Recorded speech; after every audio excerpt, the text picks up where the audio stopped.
Nagluto nga pala tayo ng pansit gamit itong sweet potato noodles. Walang pinagkaiba sa sautanghon, parehong masarap. Dito sa kumukulong tubig ay lutuin muna natin itong ating noodles ng mga about 8 to 10 minutes.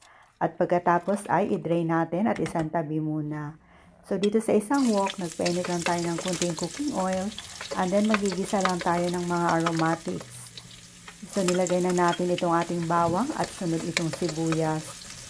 So lutuin lang natin ng mga about 2 minutes hanggat sa medyo lumambot na po. At isunod lang ilagay itong chicken breast. So hiniwa-hiwa lang natin to ng maliliit. Then timplahan ng konting fish sauce at saka ground pepper na ayon sa ating panlasa. So ipagpatuloy lang po ang pagluto hanggat sa maging mag-light brown na po. At saka timplahan natin ng soy sauce, oyster sauce. And then paghalo-haloin lang natin hanggat sa mag-blend na po ang kulay. At maglagay tayo ng 1/2 cup of water. So hayaan lang nating mag-boil. At pagkatapos ay timplahan natin ng konting seasoning at saka konting sugar. Idagdag na din itong carrot at red bell pepper. So naglagay din tayo ng squid balls, konting shrimp, cabbage.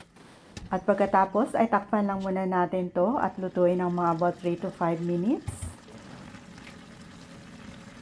At ilagay na natin itong ating sweet potato noodles. Lalagyan din natin ng konting sesame oil, pero optional lang po ito. At pagkatapos ay dahan-dahan na nating paghalo-haloin.